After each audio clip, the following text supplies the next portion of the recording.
आस्था study classes में आप सभी का स्वागत है। पिछले वीडियो लेक्चर में हम लोग एक XNOR गेट के बारे में पढ़े थे। आज हम लोग XNOR गेट का एग्जाम्पल करेंगे, ठीक है। तो यहाँ पर लॉजिक सर्किट दिखाया गया है, इसमें XNOR गेट का उपयोग किया गया है। इसका हमें ट्रुथ टेबल निकालना है, ठीक। तो सबसे पहले हम लोग XNOR गेट का लॉजिक देख लेते हैं। तो XNOR गेट का जो लॉजिक होता है वह है Z बराबर A इंटू बी धन A इंटू बी। ए पे बार होगा और बी पे बार होगा, ठीक है। यहाँ पर तो Z बराबर A इंटू बी धन A पे बार इंटू बी पर बार होता है। तो इसका ट्रुथ टेबल निकालने से पहले हम लोग कुछ पॉइंट्स जान लेते हैं कि अगर 0 पे बार होगा तो वह 1 हो जाएगा और 1 जो है हाई को प्रदर्शित करता है, और अगर 1 पे बार होगा तो वह 0 हो जाएगा जो कि लो को प्रदर्शित करता है, ठीक।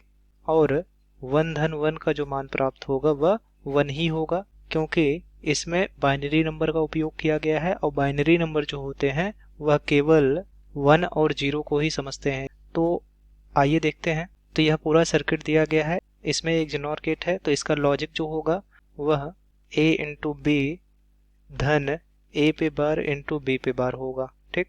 इसी प्रकार से इस वाले लॉजिक गेट के लिए इसको अगर x मान लेते हैं और इसको y मान लेते हैं, तब x इंटू वाई धन x पे बार इंटू y पे बार होगा, ठीक। ये लॉजिक होगा। अब जो है इसमें चूंकि दो इनपुट दिया गया है A और B, तो इसका टोटल पॉसिबिलिटी इसमें कितनी बनेगी? 4 पॉसिबिलिटी बनेंगी। तो इसका ट्रुथ टेबल यहाँ पर बनाएंगे। ट्रुथ टेबल इनपुट A है, इनपुट B है और आउटपुट जो इसका प्राप्त हो रहा है वह Z है। तो इसमें जो 4 पॉसिबिलिटी बन रही हैं, तो पहला जो है इनपुट A को 0 पे रखें, इनपुट B को भी 0 पे रखें, अर्थात दोनों को लो पे रखें। या फिर इसको इनपुट A को 0, इनपुट B को 1, या इनपुट A को 1 और इनपुट B को 0 पे, या फिर इनपुट A और इनपुट B दोनों को 1 पे रखें, अर्थात दोनों को ही हाई पे रखें। तब जो है क्या प्राप्त होगा? तो आइए एक एक पॉसिबिलिटी को जानते हैं। तो पहली पॉसिबिलिटी, अगर इनपुट A को और इनपुट B दोनों को 0 0 पे रखें तो रख दीजिए। तो इसमें अगर इनपुट A को 0 पे रखेंगे, इनपुट B को भी 0 पे रखेंगे, तब क्या प्राप्त होगा? तो देखते हैं। तो यहाँ A का मान 0, B का मान भी 0, तो 0 इंटू 0 धन 0 पे बार इंटू 0 पे बार, ठीक। तो A जो प्राप्त होगा 0 इंटू 0 हो जाएगा धन 0 पे बार जो होगा वह 1 हो जाएगा इंटू 1। तो A हो जाएगा 0 धन 1 बराबर 1 होगा, ठीक। तो इसका जो आउटपुट प्राप्त हो रहा है वह 1 हो रहा है। अब देखिए, इस वाले XNOR गेट का जो आउटपुट होगा वही इस वाले XNOR गेट के लिए इनपुट का काम करेगा। तो यहाँ इसका आउटपुट 1 प्राप्त हुआ है। क्योंकि इस वाले XNOR गेट के इनपुट को सॉर्ट किया गया है, तो इस वाले गेट का जो आउटपुट 1 प्राप्त हो रहा है, यहाँ पर x का मान 1 हो जाएगा और y का मान भी 1 हो जाएगा, ठीक है। क्योंकि इन दोनों इनपुटों को सॉर्ट किया गया है और यहाँ पर इस वाले XNOR गेट का जो आउटपुट प्राप्त हुआ है 1 है, ठीक। तो x का मान और y का मान 1 1 रखते हैं, तो 1 इंटू 1 धन 1 पे बार इंटू 1 पे बार। तो ये हो जाएगा 1 धन 1 पे बार जो होगा वह 0 आएगा इंटू 0। तो ये हो जाएगा 1 धन 0 बराबर 1 प्राप्त होगा। तो यहाँ Z का मान जो आया वह 1 होगा, अर्थात जो इसका आउटपुट होगा वह हाई पर होगा, ठीक। अब दूसरी पॉसिबिलिटी है कि इनपुट A को 0 पे रखें, अर्थात लो पे रखें, और इनपुट B को हाई पे रखें, ठीक। इसके लिए इस पूरे प्रोसेस को मिटाना पड़ेगा, तो मिटा देते हैं। तो देखिए, इनपुट A को 0 पे रख रहे हैं और इनपुट B को 1 पे रख रहे हैं। तो यहाँ मान रख देते हैं। तो जब मान रखेंगे तो A का मान जो है 0 इंटू B का मान 1 धन A का मान 0 पे बार हो जाएगा इंटू B का मान 1 पे बार हो जाएगा, ठीक। तो A होगा 0 और 0 पे बार का मान 1 हो जाएगा और 1 पे बार का जो मान होगा वह 0 हो जाएगा। तो इस पूरे का मान प्राप्त होगा 0। तो इस इग्नोर गेट का जो आउटपुट प्राप्त हुआ 0। अब इसका जो आउटपुट होगा इस वाले इग्नोर गेट के लिए इनपुट का काम करेगा। अब चूंकि इस वाले इग्नोर गेट का इनपुट जो है सॉर्ट कर दिया गया है, तो जो ये 0 होगा इसमें x का मान भी 0 हो जाएगा और y का मान भी 0 होगा। तो यहाँ पर मान रखते हैं दोनों का। तो x का मान 0 इंटू y का मान 0 धन x का मान 0 पे बार हो जाएगा और y का मान जो होगा यहाँ पर 0 पे बार हो जाएगा। तो यहाँ 0 आ जाएगा धन 0 पे बार का मान 1 होता है और इंटू 0 पे बार का मान 1 होता है। तो ये हो जाएगा 0 धन 1 इंटू 1 1 होगा बराबर 1 होगा। ठीक, तो इसका जो आउटपुट प्राप्त हुआ वह 1 हुआ अर्थात हाई प्राप्त हुआ।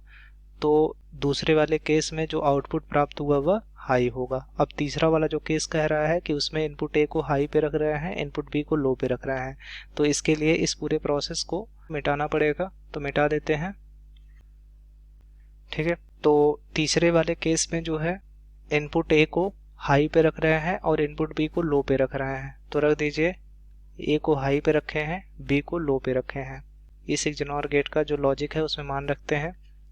तो ए का मान जो है 1 है और बी का मान 0 है धन ए का मान जो है 1 है तो 1 पे बार हो जाएगा, बी का मान 0 है तो 0 पे बार हो जाएगा। तो ये हो जाएगा 0 धन 1 पे बार का मान 0 हो जाएगा और 0 पे बार का मान 1 हो जाएगा, तो 0 इंटू 1 हो जाएगा।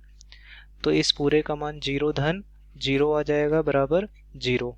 तो यहाँ जो इसका आउटपुट प्राप्त हुआ वह 0 होगा। अब चूंकि इस इग्नोर गेट के जो इनपुट हैं उनको सॉर्ट कर दिया गया है और इस वाले इग्नोर गेट का जो आउटपुट होगा इस वाले इग्नोर गेट के लिए इनपुट का काम करेगा। तो यहाँ 0 है तो यहाँ x का मान भी 0 हो जाएगा और y का मान भी 0 हो जाएगा। ठीक है, तो मान रख देते हैं। तो 0 इंटू 0 धन 0 पे बार इंटू 0 पे बार। तो यहाँ तो ये 0 आ जाएगा धन 0 पे बार जो है 1 आ जाएगा इंटू 1। तो a 0 धन 1 हो जाएगा बराबर 1 होगा। तो इसका जो आउटपुट प्राप्त होगा वह 1 होगा। ठीक, तो यहाँ तीसरे वाले केस में जो आउटपुट प्राप्त हुआ वह 1 होगा अर्थात हाई पे होगा। अब चौथा वाला जो है दोनों को ही हाई पे रख दिया जाए तब क्या होगा। तो इसके लिए जो है इस पूरे प्रोसेस को मिटाना पड़ेगा, तो मिटा देते हैं। ठीक है, अब देखते हैं दोनों ही इनपुटों को जो है हाई पे रखा गया है, तो इसको भी हाई पे रख दीजिए और इसको भी हाई पे रख दीजिए। तब क्या होगा, तब a और b का मान 1 1 रखेंगे। तो यहाँ पर 1 पे बार आ जाएगा इंटू 1 पे बार आ जाएगा बराबर यहाँ 1 आ जाएगा धन 1 पे बार 0 और यहाँ पर भी 0। तो 0 इंटू 0 और a आ जाएगा 1 धन 0 और पूरे का मान 1 आ जाएगा। तो इसका जो आउटपुट प्राप्त हुआ 1 हुआ। ठीक, अब देखिए जो इस वाले इग्नोर गेट का आउटपुट प्राप्त हुआ है दूसरे वाले इग्नोर गेट के लिए वह इनपुट का काम करेगा। ठीक, अब चूंकि दूसरे वाले इग्नोर गेट के जो इनपुट है उनको सॉर्ट कर दिया गया है तो इसमें x का मान जो होगा वह 1 होगा, y का मान भी 1 ही होगा क्योंकि दोनों को सॉर्ट कर दिया गया है। तो यहाँ x और y का मान रख देते हैं, तो रख दीजिए। तो 1 इंटू 1 धन 1 पे बार इंटू 1 पे बार। तो ये हो जाएगा 1 धन 1 पे बार का मान जो है 0 हो जाएगा, 1 पे बार का मान 0 हो जाएगा, तो 0 इंटू 0। तो ये हो जाएगा 1 धन 0 बराबर 1। तो जो इसका आउटपुट प्राप्त होगा वह 1 होगा। ठीक, तो चौथे वाले केस में भी 1 ही आएगा।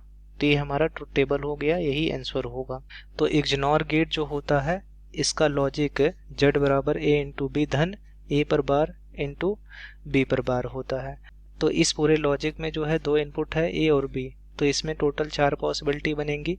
तो पहला जो है अगर दोनों ही इनपुटों को लो पे रख दिया जाए तो इसका जो आउटपुट प्राप्त होगा वह हाई होगा। दूसरे वाले केस में अगर इनपुट a को लो पे रखा जाए, इनपुट b को हाई पे रखा जाए, तब इसका जो आउटपुट प्राप्त होगा वह हाई होगा। और तीसरे वाले केस में अगर इनपुट a को जो है हाई पे रखा जाए, इनपुट b को लो पे रखा जाए, तब इसका जो आउटपुट प्राप्त होगा वह हाई होगा। ठीक है, और चौथे वाले केस में अगर इनपुट a को हाई पे रखा जाए और इनपुट b को भी हाई पे रखा जाए तब भी इसका जो आउटपुट प्राप्त होगा वह हाई ही होगा। तो ये ट्रुथ टेबल है ऊपर वाले लॉजिक सर्किट का। ठीक, और इसमें अगर 0 पे बार है तो वह 1 हो जाता है जो कि हाई को प्रदर्शित करता है, और अगर 1 पे बार है तो वह 0 हो जाएगा जो कि लो को प्रदर्शित करता है। और 1 धन 1 जो होगा 1 ही होगा, 2 नहीं होगा, क्योंकि यह बाइनरी नंबर को ही समझता है और बाइनरी नंबर जो है 0 और 1 ही होता है। ठीक है, तो आशा करते हैं ये आपको समझ में आ गया होगा। धन्यवाद।